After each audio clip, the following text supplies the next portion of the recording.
13. Up top, we have Nick Carlson on Jeskai Control against David Dufour, boogeyman of the format, tuned for the mirror, is it prowess. Carlson kicking us off with a meticulous archive.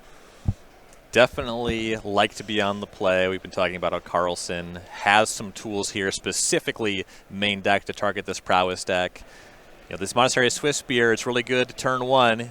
Still good on the draw, but it is better on the play for sure. And hey, entered, tapped, and attacking. Oh, yeah. I know you love that one. Get busy. All right, back over to Carlson on 19 life. The Surveil lands so much better in an open deck list event. Oh, yeah. Here's my situational card. Is this the situation? I have pretty good information. All right, so we see Fabled Passage get banned on the second Surveil. Corey Steelcutter, the deck's namesake, comes down for Dufour on 2, and just a couple points with Swiftspear. Game really starting to get into the, let's say, the business end. Yeah, the open deck list here, a little bit to Dufour's benefit on that, is aware that a temporary lockdown will not be sweeping up the Corey Steelcutter. All right, well, Lightning Helix will take care of the Monastery of Swiftspear and the damage that she dealt. Yeah, Lightning Helix is another one of those cards that is a good card for the matchup. It takes more than just one Lightning Helix. We're going to see exactly how effective this Corey Steelcutter is, but the texture of the entire deck supplementing that Helix being a good interaction is what really matters. All right, well, back over to 4, kicking things off with an Opt, likes what he sees. These just cantripping and making monks is really what this deck wants to do. So here's Sleight of Hand, bringing a monk with it off the Corey Steelcutter. And he has the third land, too. Yeah, keeping the churn up. That third land could mean stock up on future turns. It was important to get that monk token using 2 cantrips so you keep a grip of cards in hand as well. That was a productive turn for sure. Okay, well, here's that authority of the consoles we were talking about before. Getting it down this early is going to really translate to a huge life buffer. It is going to stem the bleeding from that cutter a lot. All right, so we see Carlson at 18. Dufour serves for 2. Carlson at 16. No pre-combat spells is telling. It feels like the plan for Dufour is likely to try to get a monk token on Carlson's turn by 2 spelling. Yeah, I mean, that is where it entering tapped hurts a bit less. Right. You're missing out on prowess triggers in that world. It's tough. And, ooh, speaking of tough, Carlson has that Shiko with Lightning Helix in the yard, tackles the monk token. Carlson gaining 3 more life up to 19. This is a lot. So I was thinking, if the plan is to 2-spell in response to this, you actually can save the monk from the Lightning Helix. That very well might still be the plan. It moved a little bit. I was thinking, uh-oh, that's really bad. But we could still double spell here. Well, it's awkward. You have to triple spell, right? Because the Steelcutter unattaches from the monk that's being targeted? Yeah, that is a may. You do not have to reattach it. Oh, okay. All right. So it looks like Dufour's going to gift a fish with Into the Flood Mob, bouncing authority of the consoles. The fish enters tapped. That is nice.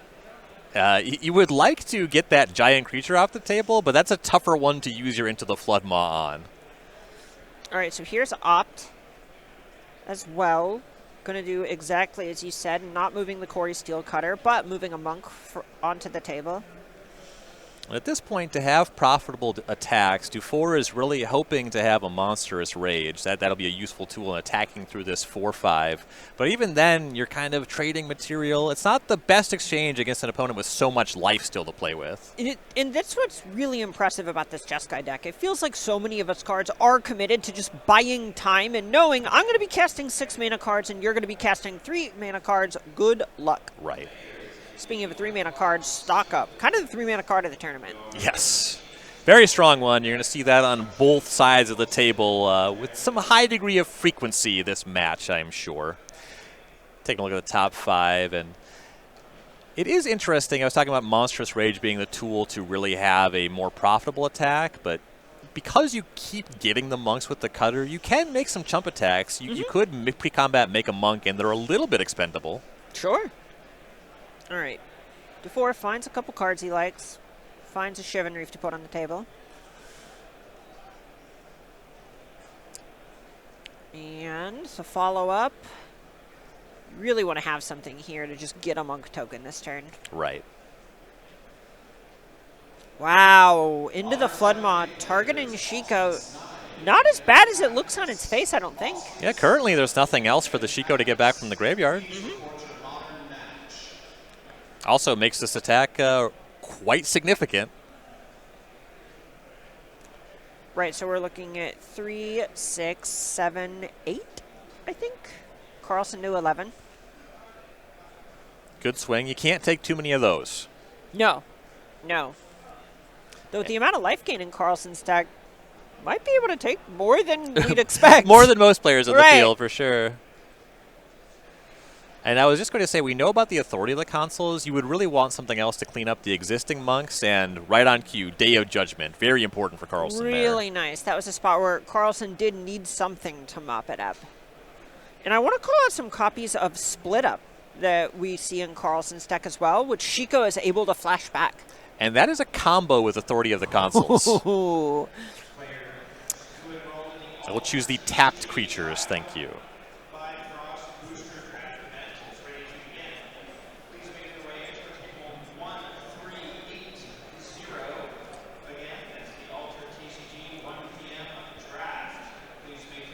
Kind of a funny thing happening here. Slick shot show off. Often a nice one to plot against these kind of control decks. Ugh. Authority of the consoles, taking a turn to plot it and then cast it and it enters tapped. That's a tougher equation. Yeah, I'm looking at it tapped at this point, and it looks like there's another Into the Floodmaw into Four's main deck.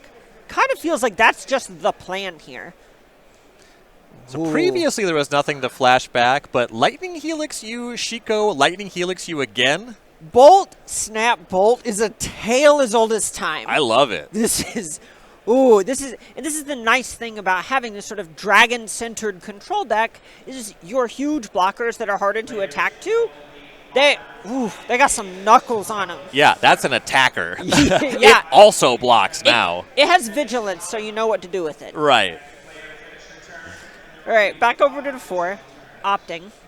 Sorcery Speed Opt. I know that's one near and dear to your heart. Love it. Unfortunately for Dufour, it's a little desperate, you know. Good time to play it, but you do need to find something here. All right, well, here's a land. Show Off comes off of the plot. Steel Cutter makes a monk. Authority makes 2 life for Carlson. And because the Show Off enters tapped, of course you kind of have to do this, but that specific opt and then play my Show Off does not feel good. Oh, okay. We talk about a love of table presence in the booth sometimes. Flick the Vigilance creature. Oh, that's a nice way to attack. It's just satisfying, you know? I will acknowledge what you knew was coming. Yep. Mark it. All right, back to the 4 on 8 life. That's 2 swings from the Shiko. Not a lot of breathing room. And Carlson's still at 19. This is kind of what we were talking about before, about despite looking like those big hits of, 8 damage, somehow Carlson is basically at the starting line. Right, and there is another thing that happens here with Steel Cutter versus Authority of the consoles. Reattaching is a may, making the token is not. You know, 1 life at a time, it's not the biggest thing. You probably do want to make the token, but if you get to a position where you can maybe get exactly lethal, you find yourself leaving your opponent at 1 if you have to make a monk. Mm-hmm. All right, I think we saw Shiko get in front of Slickshot Show Off. I believe that is correct. All right, so here's a monstrous roll. This is first spell for the turn. All right, Get Lost, target Slickshot Show Off from Carlson. Yeah, and you have to imagine that the reason that Carlson is making this block is not because he's afraid of the slick shot. It's because he has answers to it rolled up and forces action before he has to use them. Right. It's really awkward where I think Dufour is in the spot where he's kind of having to hope that Carlson, despite missing a land drop last turn, is just on awkward air. Mm-hmm. It's a long bet, but you play to your outs. Exactly. Okay, so here is Slickshot Show Off to the yard. Couple maps to Dufour's side of the table. And 2 points of damage, 3 points of damage coming across with that monk.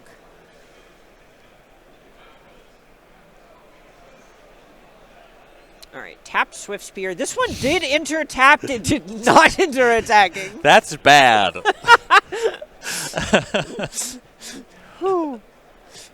Color commentary from Ryan Overturf tonight. See, you like it when it's attacking.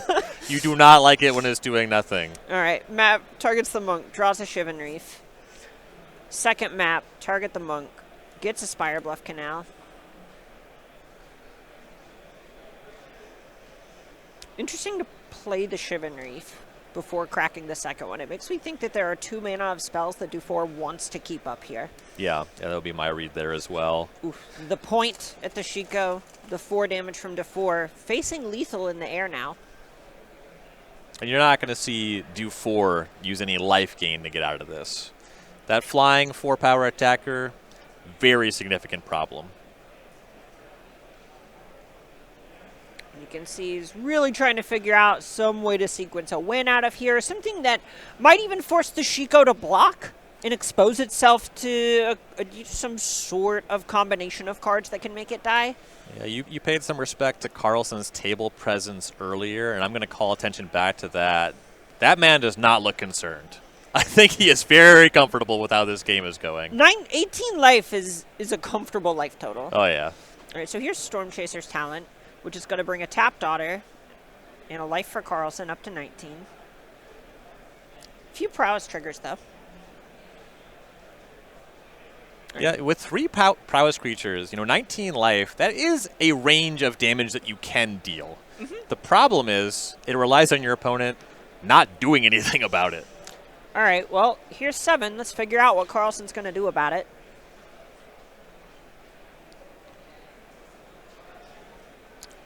In a lot of ways, I think Carlson is maybe even weighing if he has to risk the Shiko.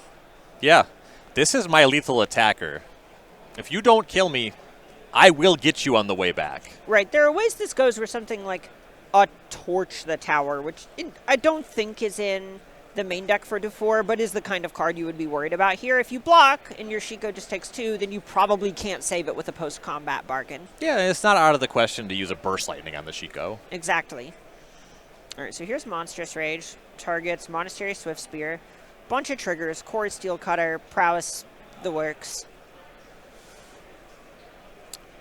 Carlson says you can have your Monk. I can have my life. Thinking about the Monstrous Rage. And it looks good. Swiftspear's monstrous. If the interaction was a Lightning Helix, you would either expect it to have happened by now just because the toughness grows on these creatures, or the plan is the math just shakes out where Carlson says, if this is my interaction, I can just put this upstairs and gain 3. That could be enough in a spot like this. All right, so here's a Tap of the Verge. Burst Lightning upstairs. More triggers. 3rd prowess trigger for everything. Lightning Helix goes after one of the 3/3 monks. Dufour has another Burst Lightning to save it, so that's going to be 3 life for Carlson, but the monk survives. Is that lethal? No!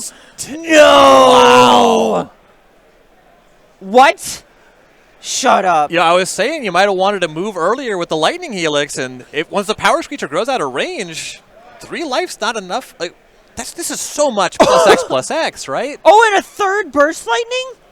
Oh, my God. Oh, my God. David Dufour picks them up. Dufour deals 23. That was 5 Lightning Helixes that resolved that game. Perhaps Carlson should have been concerned. Oh, my God. Wow. What an That speaks to 2 things. One, this is a prowess deck. No joke. That is what we knew. What we in the booth should have been doing, paying more respect to Dufour's ability to navigate a really, really hard needle to thread. Yeah, and I really like the way he played a lot of those turns. Against the authority of the consoles, you can just level 1, cast my spells, make my monks, build my material that way. We saw a lot of passing the turn. We saw monks made during combat. Yep. A lot of patience with the spells there, and it really paid off. So, looking to the sideboards, on Carlson's side, I'm seeing some cards that I like in the matchup.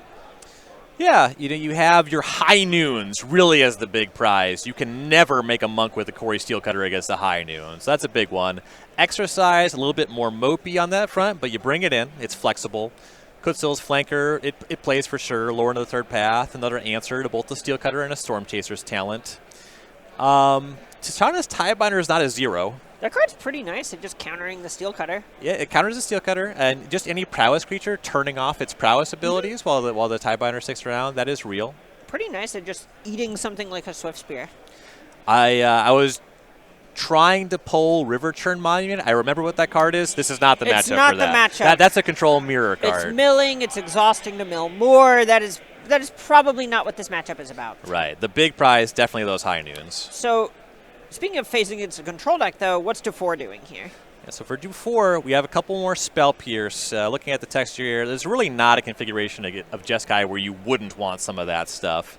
It's going to help you a lot navigate the turns where players are a little bit lighter on mana. You can get ahead early with that one. Rail Crackling Wit is going to be significant for going long. A Rail certainly would have been very strong in that game. And Sunspine Lynx, much the same, just these high-impact individual cards. We saw the Burst Lightnings cross the finish line in that game, but they're generally pretty weak in the matchup. So just turning those into more threats makes a lot of sense. Yeah, I can see that. And God, okay, so we've talked a lot about the table demeanor of these players, how much we like them. I also like Nick Carlson's sleeves. So those are actually from our sponsors for this event. These are the event-exclusive Dragon Shields. We're going to see them even more this event here in a second, but huge shout-out to them keeping tabletop Magic alive. I mean, it's so funny where a lot of times you go, I don't know, but Dragon Shield is so easy as a Magic player to fall in love with. I have been using Dragon Shields, I believe, longer than how old I was when I started playing Magic. I have coworkers who are younger than the amount of time I have used Dragon Shields, which I have not said out loud until just now, and my joints hurt. I don't feel old. I feel comfortable knowing that my cards are protected by my quality sleeves. No, but always loved Beckett Magazine when I was younger. Still use Dragon Shields to this day. What's a magazine?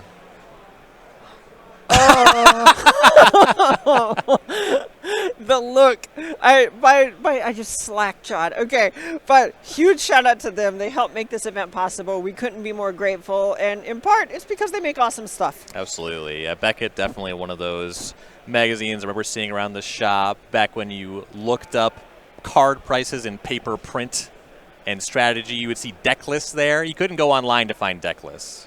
Right. I actually really loved a lot of the holographic covers that they had. Yes. Those were so cool. Just remember sitting cross-legged at the Books A Million reading them. Books A Million. I know. Wow.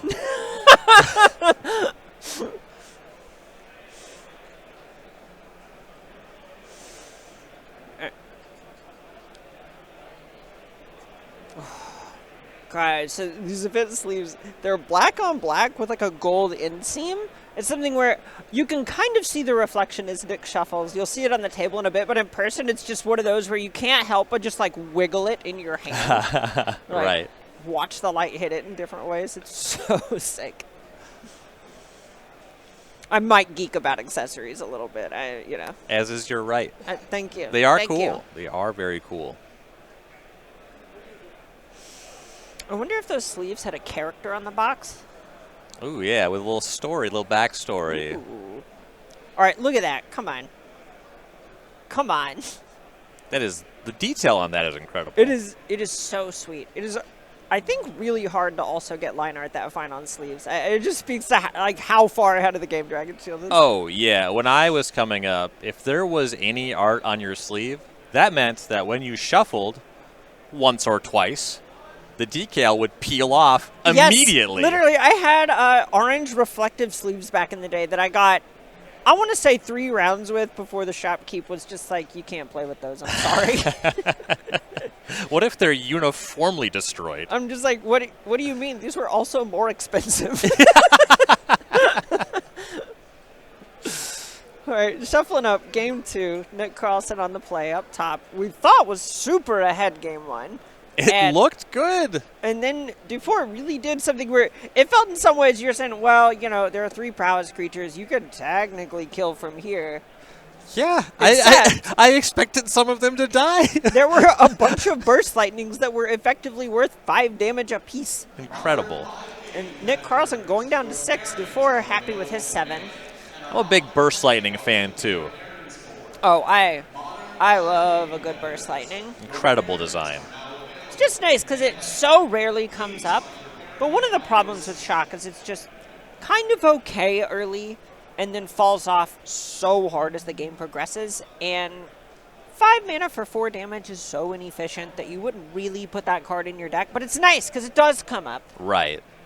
You get those games where you're hitting your 4th land drop and you're thinking, I'm kind of flooding here. Right, you look at 2 more in your hand and you just go, when does it end?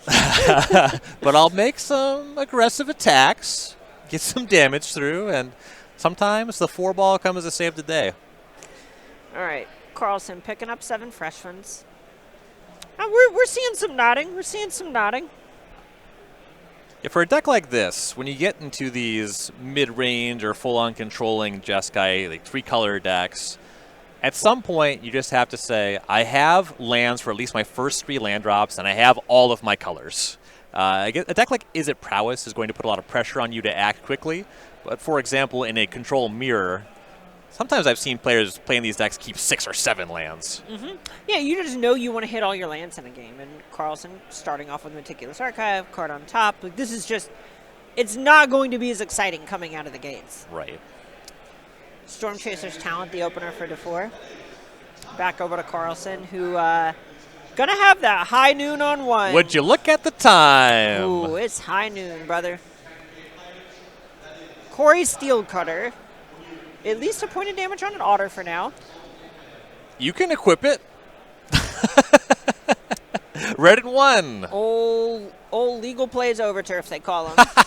Loran going after the Corey Steelcutter. This is Carlson paying a ton of respect to it. Oh, yeah. I'm not going to let you just into the Flood Mom my high noon and get 1 over on me. Right, it's so interesting because Storm Chaser's Talent represents another card. Yeah. Yeah, it is a real option to just target the talent. Ooh, and Carlson elects not to block this otter coming in for 1, and we've seen these threat attacks a ton on the weekend. Where here, Corey Steelcutter post-combat, DeFore did not want to commit mana to this otter, but it's better than chump blocking. Yeah, I really like that sequencing there by DeFore. If you made an attack for 2, the trade is a lot more appealing, but the threat of Monstrous Rage is likely what results in no blocks on the previous turn. All right, the point at Loran, 2 points away from DeFore. Another Surveil land for Carlson. Ben's Authority of the Consoles. He is not willing to hang his hat on that one again. No, when you already have the high noon, Right. it's a lot less of a thing. All right. Corey Steelcutter number 2 is met with an exercise. Also, it's not nothing to just have the authority if the plan is to just cast a Shiku next turn. And this is an interesting spot where DeFore missing land 3 is pretty awkward when you're trying to settle in for a longer game with stuff like Ral. Right. Yeah, DeFore really wants to be casting stock up. Really wants to be casting cards like Ral, as you mentioned, especially against a high noon. Like that Planeswalker becomes not just powerful, but kind of important. Right. It's also really tough where Ral asks you to cast a bunch of spells a turn. It's not ideal. No, I mean, it still plays, right? I've played my fair share of Elspeth Knight Errant just to be 4 mana, get a 1/1 every turn. Really interesting decision there by Carlson. You saw the activation of the Loran. My opponent missing their 3rd land drop would disincentivize that a little bit, so I have to think that there's something that Carlson's a little bit off of doing currently. So something I like about it is, at the moment, DeFore is only able to get 1 card out of his hand a turn. True. So, at a certain point, the Lurian is going to benefit you more if you are more effectively playing a land, casting a spell, and DeFore is maybe having to face the possibility of a discard step.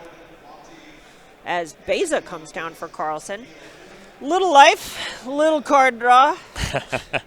Big elk. And to your point about having to discard, that's a situation that you can't really sleight of hand your way out of. If the first one doesn't find a land, you won't find it. Right. Okay, so here's an in-stepped opt from DeFore. Liked what he saw. Have a feeling it was a land. Right. And so much of this Jeskai control that Carlson has brought is atypical from what we usually see here, insofar as it is just playing a bunch of big creatures that we see DeFore cast Witchstalker's Frenzy to get Beza out of the way. Yeah, get Beza out of the way. It plays against Shiku as well. And at 1 copy, not too hard to get that into the deck. And especially when you are hunkering down and expecting to play these high noon games, that interaction becomes more important on the prowess side. You are Sure. just so unlikely to be able to totally run the opponent over. Yeah, that makes a lot of sense. Carlson just says land number 6, passes back.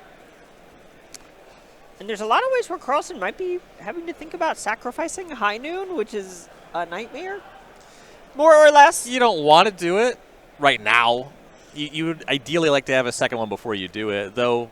If you got nothing else going on with your mana, you can fire off the High Noon, Shiku it back. All right, we're here is Storm Chaser's talent number 3. Otter attacks for 2. Carlson to 15.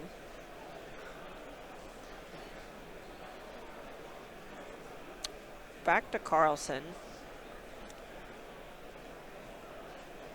Okay, here's Ashika. So here's an issue with Shiku. You need to cast a second spell to really capitalize on it. So the High Noon costing him a little bit here. I may be one of the biggest appreciators of a 5-mana, 4-power flying creature on planet Earth. It just has power and toughness. It'll be fine. Right. I'm not upset to control this 4/5 flying vigilant creature. Played a Jeskai control deck back in a Monket standard that sideboarded Archangel Avacyn with basically no other creatures. That's a strong card. All right, into the Floodmaw. Cleans up Shiko for now. And with all these Storm Chasers talents, and also the fact that Dufour can only cast a spell a turn anyway, that Into the Floodmaw is really punishing for Shiku. Like, that's just not going to be a viable plan. Yeah, right. Carlson all of a sudden can see that this is not what the game is about. We see Storm Chaser's talent go up to Chapter 2, Level 2, excuse me. Into the Floodmaw picked up in the hand, and a 5th tap land hits the table, which means Carlson knows that this is bordering on just a free game action that Dufour can take. Right.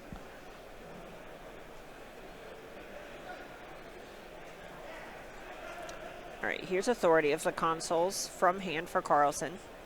Leaving up an activation of High Noon. I don't think we're going to do that, but the mana's there. Carlson couldn't cast Shiko after the Authority. No, absolutely. And it's telling that the Authority is the better play. Again, going back to that Storm Chaser's talent, there's already a face-up into the Floodmaw. That is tough.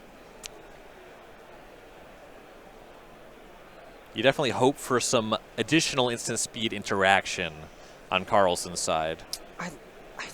I want to highlight how Dufour has navigated these games. It's been really impressive in a deck list that looks like every card is put in there to beat you.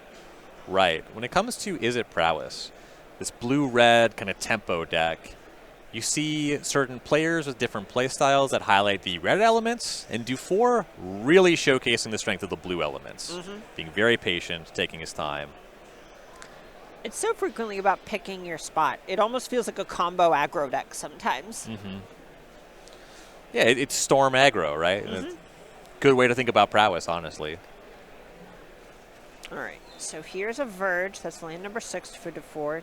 He's already attacked for 2. Carlson's at 11, which is pretty high, but we have definitely gotten to the part of the game where mana is not necessarily the choke point for either player. Right, yeah, there was that stretch where Dufour was missing the 3rd land drop. Now pretty freely activating these talents. Ooh, gets back Witch Stalker's Frenzy. Well, so we were talking about the Into the Floodmaw being a check against Shiku. Now with that Frenzy doing that, you can start looking at using the Into the Floodmaw against the High Noon. Okay, well, Get Lost goes after an Otter, makes a couple maps. That is pretty telling, too, because you can use Get Lost to destroy a Storm Chaser's talent as it levels. Carlson acknowledging, I got to clean up this battlefield. Yeah, it almost makes you wonder if he went lower on sweepers. All right, well, here's that Shiko. Exiles Exercise from Graveyard. And in some ways, this is Carlson just kind of acknowledging that eventually he is to chew through all of these. Right. The absence of temporary lockdown in the Jeskai 75 is pretty loud right now. All right, so here's Opt on the end step. Dufour likes what he sees. Untaps.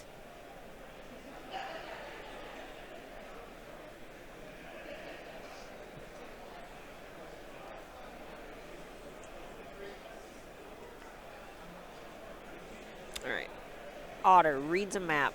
Sunspire links up top. Oh my. Quick non-basic land count. There are 6 on Carlson's side. That is over half of his life total. Yeah, that's staying on top. Yeah, I have actually decided that drawing that card is a very cute look for me right now. I think this is going to be my summer fashion.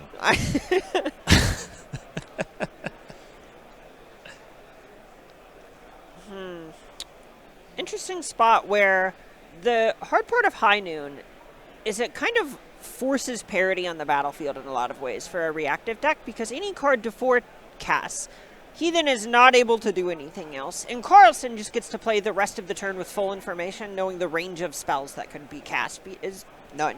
Right. Okay, so into the Floodmaw. Bounces Shiko again. Carlson takes 4 from this Otter. Storm Chaser's talent. Looks like it's going after into the Floodmaw once more. And Carlson not even having a Lightning Helix there is so brutal for him. Just taking this hit, that Lynx on the top. This is starting to look really bad for Carlson, where because you know Lynx is in the opponent's deck, you even have to start thinking about if you're allowed to make your land drops. One more non-basic is lethal. Right, exactly. And one of the things that comes with being this sort of tap-out control deck with a ton of creatures is you don't get to lean on counter magic as much specifically. It looks like there is 1 3 steps ahead in the sideboard, or in the main deck, and 3 Dispelling Exhales. And Dispelling Exhale, we are past that part of the game. Without a land, you're beholding a dragon. You could catch Sure. the Lynx. Sure. Given the way that, I mean, Carlson's only been able to cast 1 spell a turn, so it's difficult to infer too much about his hand, right? Okay, well, here's Witchstalker Frenzy going after Shiko with an attack from the Otter. And I really like this navigation on Dufour's spot. You could just jam the Sunspine Lynx, but you know that's an ace. Right. Your position is already good. This is something that we've seen come a lot. Basically, I think it started really happening during the Saheeli copycat era of Magic, where players don't have to do the penultimate thing that their game is going to be about. Instead, they're just really making sure that they get closer and closer and closer and force their opponent's hand, and then they get to slam their ace on the table. Right. You're playing Jeskai, huh? You want to settle in for a long game? All right. I brought a chair. All right, 5 mana, another Shiko. Carlson is at 3. These Shikos are just not doing it. And now we have Exhale mana for the Sunspine Lynx. And that is going to do it. We see Carlson extend the hand. David Dufour navigates basically the most hostile matchup in the room magnificently.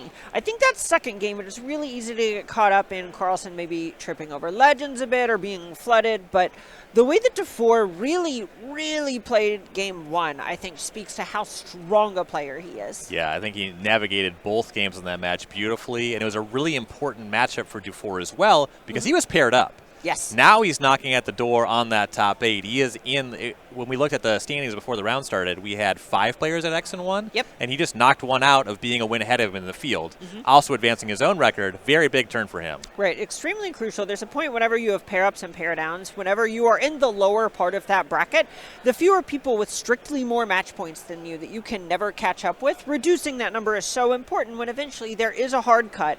And it doesn't really matter the raw number of wins that you have. It just means that you are among the people with the 8 highest of them. Exactly. Yeah. Tiebreakers are not concerning if I can enter the field where I am a win ahead of everybody. Exactly. So huge congratulations to David Dufour. That's one where I know if I were wanting to learn the deck outside of maybe talking to my good friend Ryan, that is definitely one of the tapes I would go back and watch. Yo, I'm watching Dufour. I'm learning things. I think he played just great. Well, so if you want to learn a little bit more about Izzet, guess what? We have a backup feature match with someone who frequently is actually on this side of the camera. So this is someone who, up top, I believe, Amber Thurlow. This is someone who actually helps out with the production of a bunch of other tournament series on Izzet Prowess in a mirror against Matt Shue. And with a Drake Hatcher already in play, the early turns here are looking good for Thurlow. Getting confirmation if we're in the first game yet. Looks like it. All right, so this is game 1.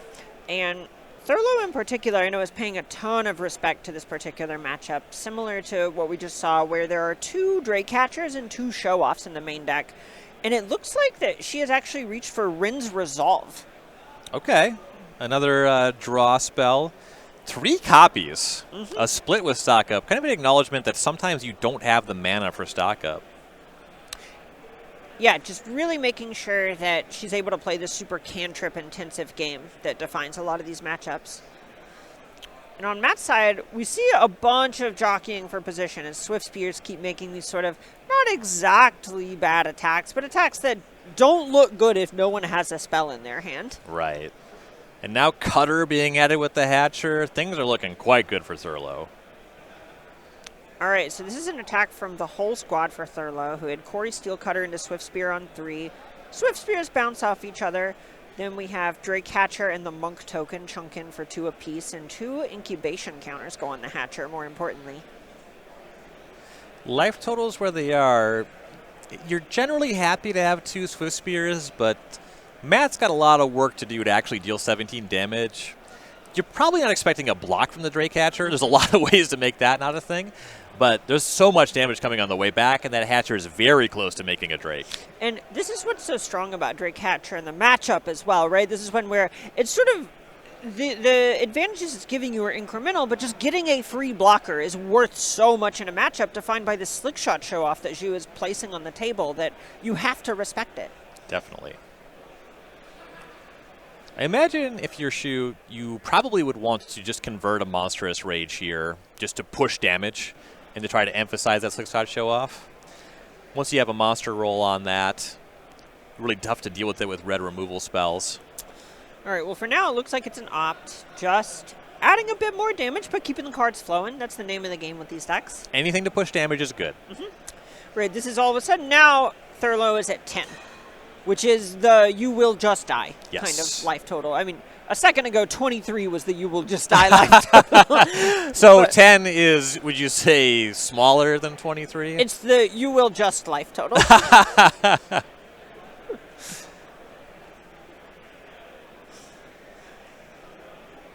All right, Thurlow with this town ain't big enough.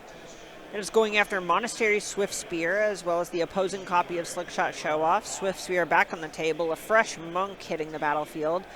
And all of a sudden, looking like this Drake Catcher is going to be making a ton of Drakes with a monstrous rage. Oh my god! Hey, you ever notice how 16 is also a You Are Just Dead number 2? How close? Are we there? So we have 2 on the Swift Spear. We have 2 spells on the existing Monk. So that's 5, 6, 7, 8, plus...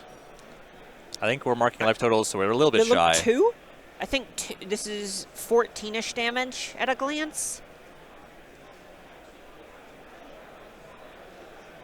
All right, the player's just confirming. There's a lot of, we'll say, hidden pumps going on here. Yeah, we're at a number for 2 Drakes, though. That's some more math that matters here. Good Lord. Is it 3, maybe? No, it's just 2. We've tied the high score on Drake Catcher. All right, congratulations to Amber Thurlow for tying number of incubation counters record. RC Minneapolis, 2K25.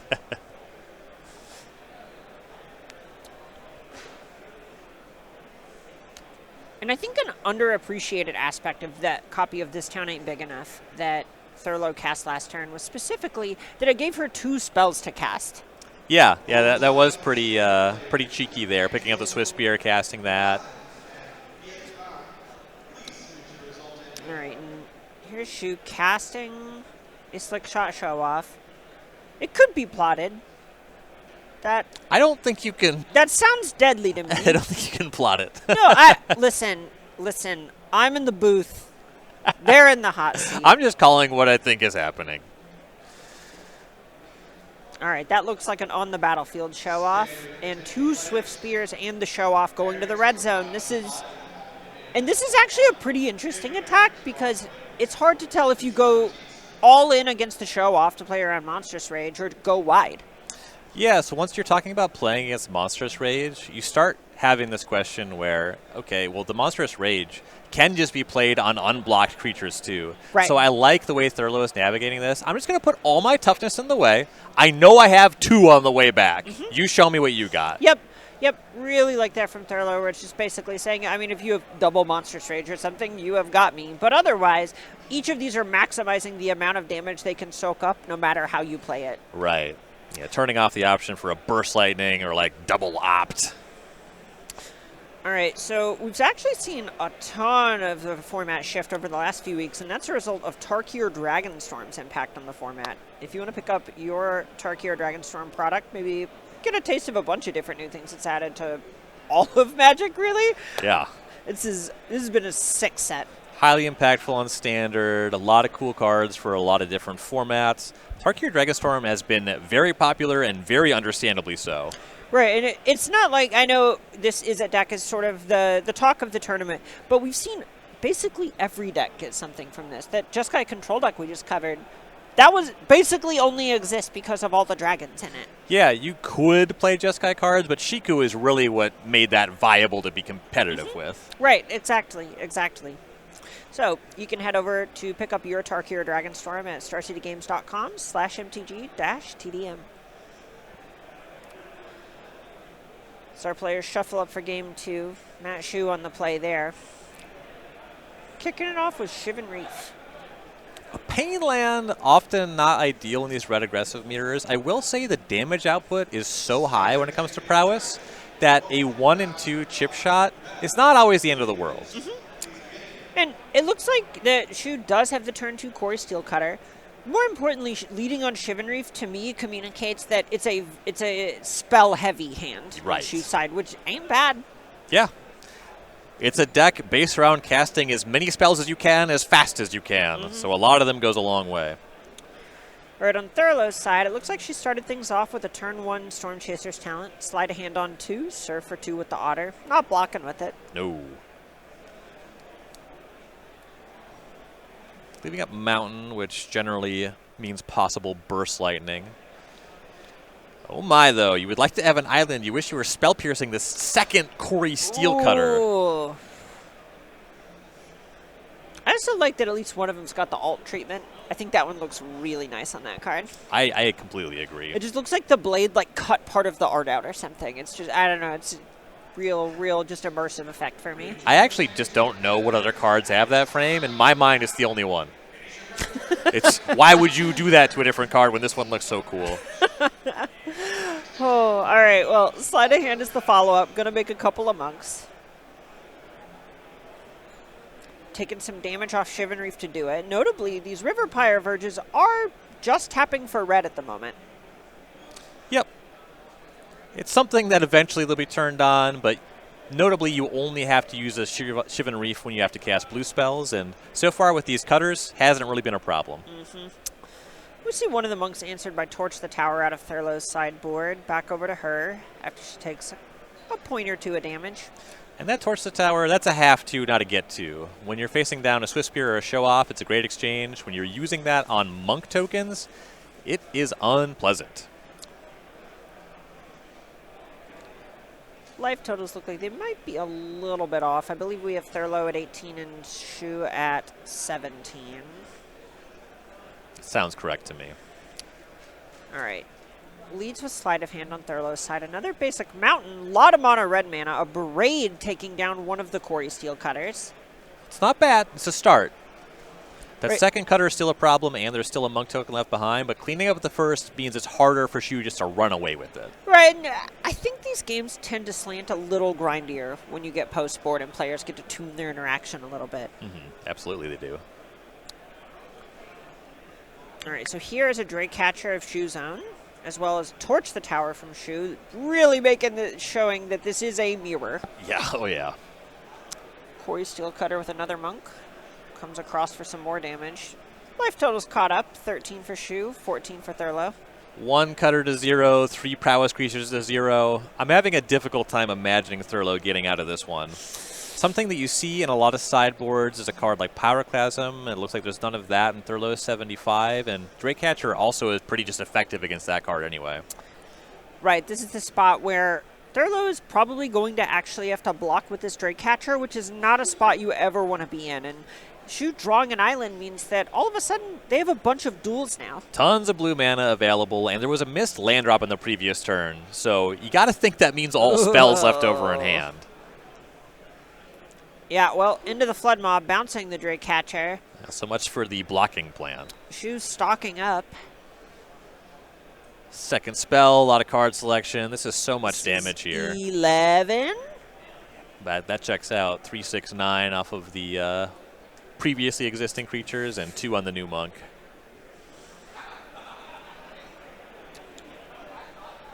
We are also in the 3 incubation counters territory, so a Drake on the way. Yep, and the rate at which it's resolving, you can tell Thurlow does not really have very much in the reactive space either. No.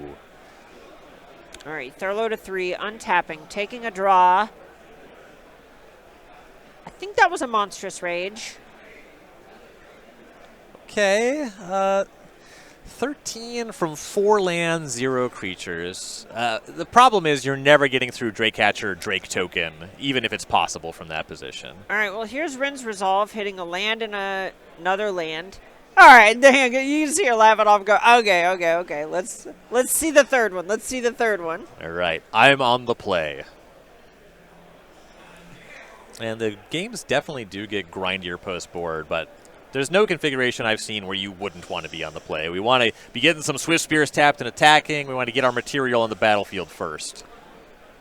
And something that's really cool about this event is just seeing how much a single set can really impact Standard in general. And if you want to be a part of that, you're going to want to join us for SCG Con Orlando for Spotlight Series Planetary Rotation.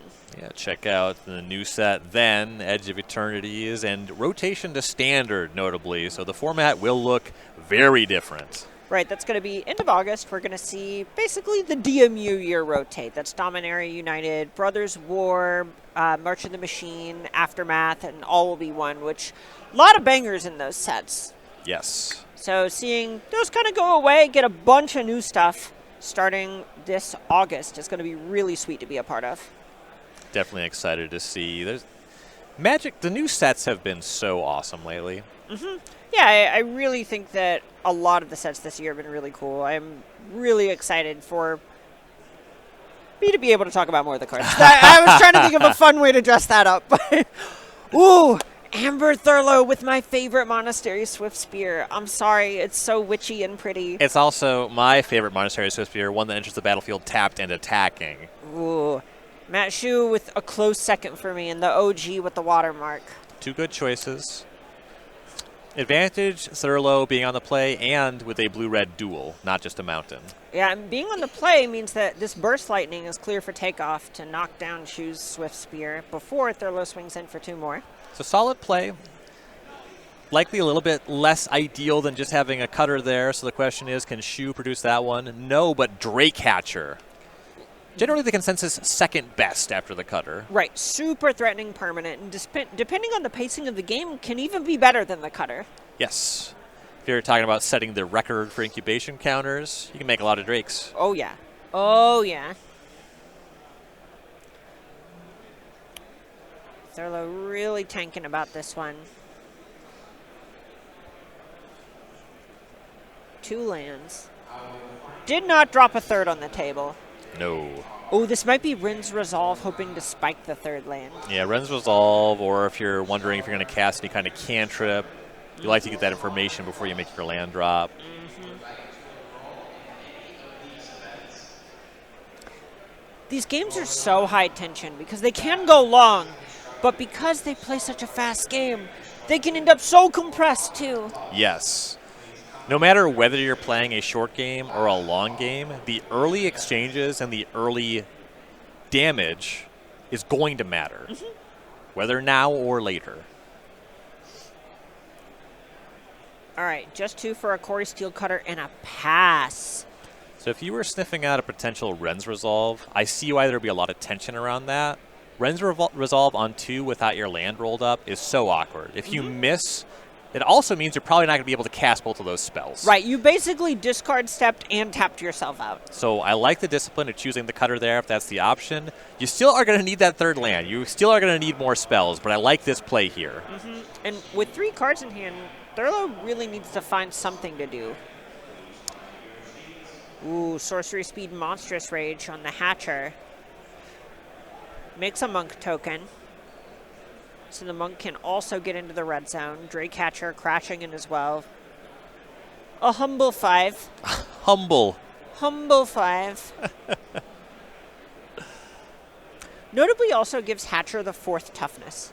with that monstrous roll. So something like a Torch the Tower being bargained isn't going to be enough. Yeah, you start having to have bounce spell or 2 spells. A humble 6. I misspoke. That is, I will take this moment and learn and grow from it. Proud of you. Thank you. Thank you. 6 is 2 Drakes. And just the Steel Cutter plus the Drake Hatcher was already a lot for Thurlow to deal with. We'll get life totals updated shortly here. All right, 11 to 17. I'm going to say that 11 is just not even a hard number here. We've been covering some games where we're talking about possible damage output. 11 is just very in range. Ooh, and there is that Torch the Tower with a Monastery Swift Spear for Thurlow. All right, this is good. It's something. Simplifying the battlefield. You get some blockers here. Contemplating an attack, you do eventually have to cross the finish line. I love thinking about the attack here.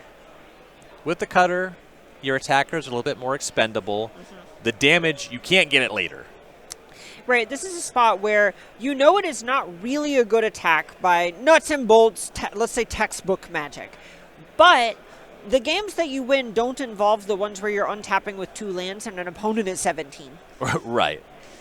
So you could potentially throw away a creature. What complicates this is you're not just looking at the Drake Hatcher as a blocker, you're also looking at 2 Drakes. So you can eat some material there. Those Drakes are worse blockers, but they do still just eat your material. These are also the rounds where there's just so much pressure on these players. We think about 12 wins is going to be around what is good for almost definitely top 16, maybe sneaking into top 8. And it's hard to not let that creep into your mental at this point. Oh, yeah.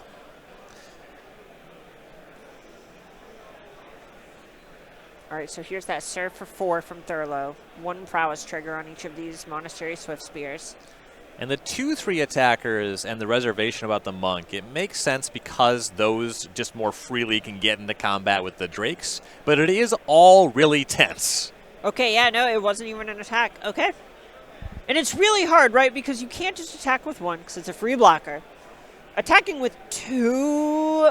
Yeah, you're barely getting anywhere. Right, because you might end up in the spot where Hatcher goes in front of Swift Spear, Drake's double block a Swift Spear, and you have lost everything. Congratulations, you have dealt none damage. Yep. And, ooh, slick shot show off. Storm Chaser's talent for Matt Shu. This is getting close. This is looking like 11. We have 7 in the air now. Drake's plus show off.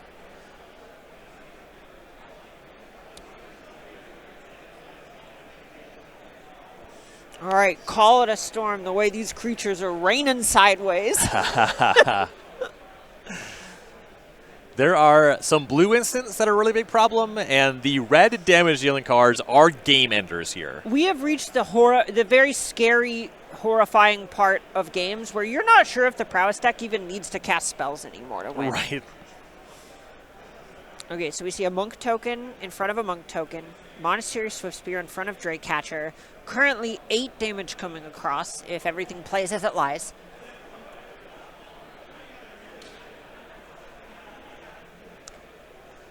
Thurlow adding a Swift Spear, removing a Swift Spear, thinking of double blocking the Corey Steel Cutter Monk. All right, locks it in. Shu's tapping a land, has an opt. That is brutal, and that is going to be game. Matt Shu moves to 11 and 2.